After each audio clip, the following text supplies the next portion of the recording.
나에게 가장 가치 있는 집을 찾아가는 여정을 함께합니다.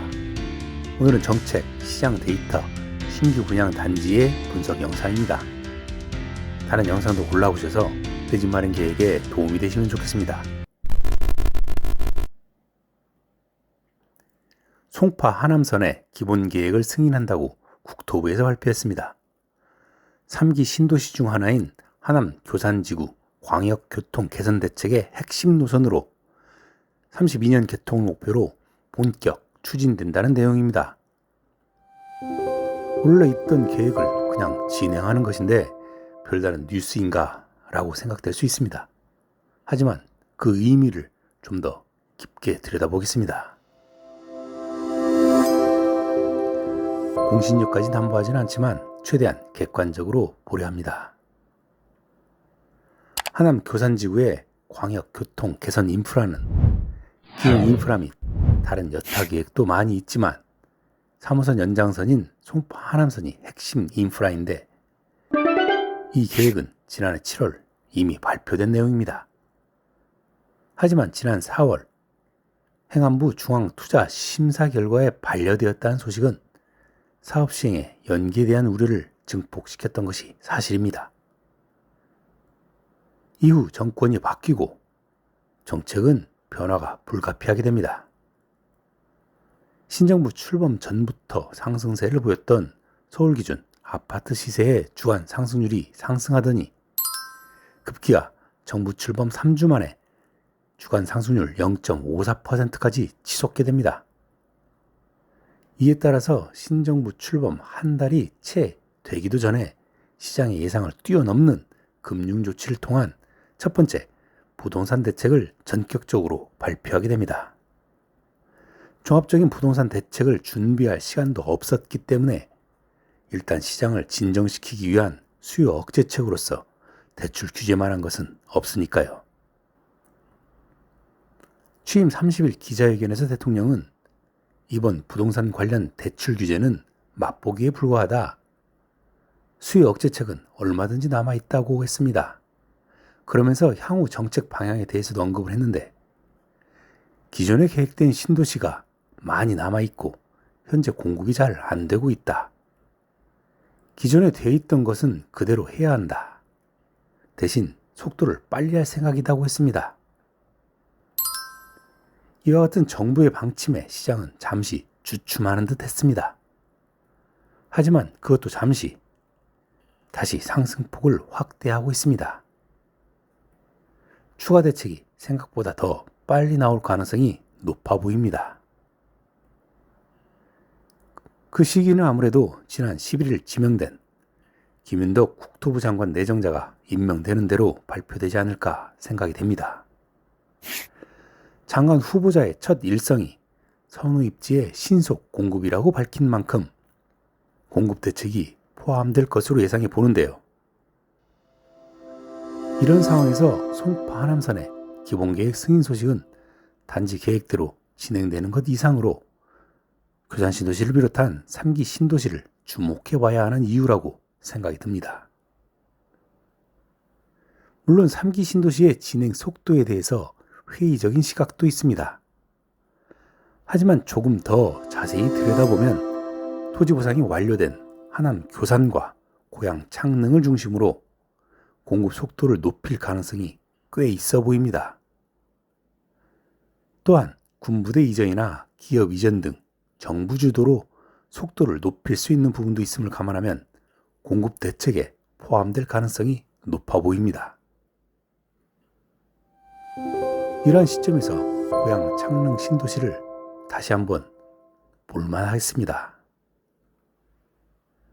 창릉지구의 사업계획 승인단지는 총 13개 단지입니다. 이 중에서 지난 2월에 분양한 3개 단지를 제외하고 임대단지 4개 단지를 제외하면 다시 살펴볼 만한 단지는 6개 단지입니다.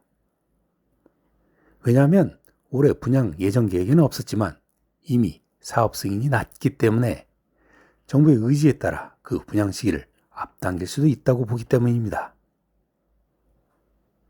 특히 사전 청약까지 받은 S1, S3, S4 블록은 빠르게 올라가는 공사비 증가로 분양가 상승 압박이 커져 사전 청약자 부담 감소를 위해서라도 시기를 앞당기지 않을까 생각이 듭니다. 추가로 사전 청약을 받지는 않았지만 입주 예정 시기가 2029년 5월인 S2 블럭도 분양 시기가 앞당겨질 수도 있다고 보입니다. 그럼 이 블럭들을 좀 더 자세히 살펴봅시다.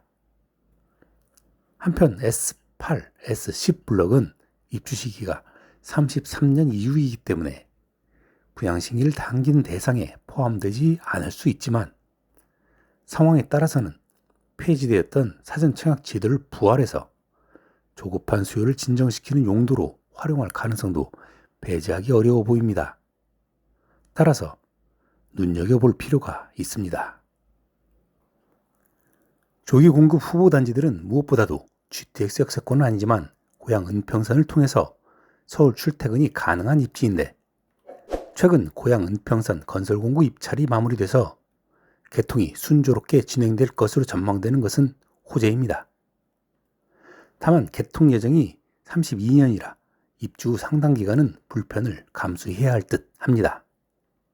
각 블럭별 세부 공급 내역을 확인해보면 S1 블럭은 59, 74, 84 타입 총 494세대 중에 사전 청약 당첨자 453세대를 제외하고 41세대를 본청약할 예정이라 많지 않아 보이지만 사전 당첨자의 20% 정도는 포기하는 것을 감안할 때 본청약은 132세대 정도로 예상해 볼 수 있습니다. 따라서 관심 있게 볼 만합니다. 다음 S4 블럭은 59, 74, 84 타입 총 1024세대 중에 사전 청약 당첨자 941세대를 제외하고 83세대를 본청약할 예정이라 많지 않아 보이지만 사전 당첨자의 포기분을 감안한 본청약은 271세대 정도로 예상해 볼 수 있기 때문에 관심 있게 볼만합니다. 다음 S3 블럭은 46, 55, 59, 74, 84 타입 총 1306세대 중에 사전 청약 당첨자 1202세대를 제외하고 104세대를 본청약할 예정입니다만 마찬가지로 사전 당첨자 포기분을 감안한 본청약은 333세대 정도로 예상해 볼 수 있습니다. 마지막으로 S2 블럭은 25평, 35평 이하 총 1073세대가 사전 청약 없이 모두 본청약 예정이기 때문에 특히 관심을 갖고 지켜볼 만합니다.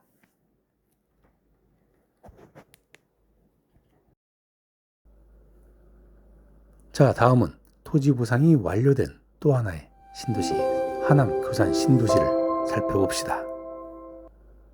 하남 교산지구도 17개 블록 사업계획 승인이 완료되었습니다. 마찬가지로 지난 4월 분양했던 A2 블럭과 임대단지 6개 블럭을 제외하고 10개 블럭을 주목해 볼 필요가 있습니다. 그 중에서 사전 청약을 받은 A5 블럭 그리고 사업 승인단지 중 비교적 입주가 빠른 30년에서 31년 사이 입주가 예정된 단지들의 일정이 앞당겨질 가능성을 염두에 두고 자세히 살펴봅시다. 또한 시장 상황에 따라서 그 이후 단지들에 대해서는 폐지된 사전 청약 제도를 부활해서 선공급을 통한 수요자의 불안감 해소 대책에 나설 가능성도 예상해 볼 수 있으니 관심을 가지고 지켜볼 만합니다. 특히 입주가 33년 이후로 예정된 단지들은 송파 하남선의 개통 수혜를 받을 수 있는 단지로서 사전 청약이 부활한다면 적극적으로 검토해 볼 만합니다. 먼저 천연동 권역의 2개 단지를 좀 더 자세히 살펴봅시다. 두 단지 모두 기존 도시 인프라 및 5호선 하남 검단산역을 이용할 수 있는 메리트가 있으며 지난 4월 분양한 A2 블럭의 청약 결과를 감안할 때 높은 관심도가 예상이 됩니다. 유치원 및 초중고 통학 여건의 메리트가 있으며 특히 S1 블럭은 국평인 84 타입도 423세대나 포함되어 있고 사전 청약을 받지 않은 상태로 총 705세대가 분양 예정되어 있어 관심을 가져볼 만합니다. 인근의 A5 블럭은 나눔형으로 2023년 사전 청약 후 본 청약이 예정되어 있는데 총 492세대 중에 452세대 사전청약 후 40세대만 본청약이 예정으로 조금 적어 보입니다. 하지만 마찬가지로 사전청약 포기 예상 물량을 합치면 본청약으로 130세대는 예상해 볼 수 있겠습니다. 다음 상사창동 권역의 3개 단지를 좀 더 자세히 살펴봅시다. 세 단지 모두 개통 예정인 송파 하남선 102역을 이용할 수 있는 메리트가 있으며 특히 A1, A18블럭이 더 가깝게 이용할 수 있네요. 다만 개통 시기까지 1, 2년의 불편함은 감수해야겠습니다. 유치원 및 초등학교, 중학교, 고등학교 통학 여건이 특히 메리트가 있으며 고등학교도 도보로 통학이 가능한 정도입니다. 또한 종합병원 유치를 위한 부지가 따로 마련되어 있어 유치된다면 메리트가 있는 권역입니다. 102역 이용성과 덕풍천 접근성에서 가장 우수한 A19블럭은 25평 이하로만 총 543세대를 사전 청약 당첨자 없이 모두 일반 분양 예정이고요. 덕풍천에서는 한 블럭 떨어져 있지만 102역 이용성과 남한산 녹지에 면해 있는 A18블럭은 25평 이하로만 총 664세대를 사전 청약 당첨자 없이 모두 일반 분양 예정입니다. 덕풍천과 102역 이용성은 상대적으로 열세지만 녹지에 면해 있고 가장 규모가 큰 S11블럭은 25평 이하 479세대, 35평 이하 719세대로 총 1198세대를 사전 청약 당첨자 없이 모두 일반 분양 예정이기 때문에 분양하게 되면 적지 않은 물량이라 할 만합니다. 자, 정리해 봅시다. 금융 규제로 잠시 주춤하던 서울 아파트 시장이 다시 요동치는 듯합니다. 임시 처방이었던 정부의 부동산 대책에 조만간 종합 대책으로 발표될 전망입니다. 여러 가지 정부의 행보에서 공급 확대책이 포함될 가능성이 높아 보이는데요. 3기 신도시 중에 기존에 계획된 공공택지의 추진 속도를 높이는 방안이 유력해 보입니다. 특히 토지 보상이 완료된 고양 창릉과 하남 교산지구의 공급 시기를 앞당길 가능성에 관심을 가질 필요가 있고 신도시 중에 입지면에서 선호되는 지역이니만큼 내 집 마련 수요자의 조급한 마음을 다소 덜어낼 수 있는 포인트로 보입니다. 따라서 각 신도시의 사업계획 승인이 완료된 블록을 중심으로 미리 파악해보고 청약을 준비하되 광역교통인프라 개통 예정 시점과 단지의 입주 예정 시점 그리고 공급 예정 평형 구성 등을 살펴보고 본인의 청약 자격 등을 점검해보기를 추천합니다. 오늘 준비한 영상은 여기까지고요. 구독자분들을 위해 항상 고민하고 더 나은 영상으로 또 찾아뵙겠습니다. 감사합니다.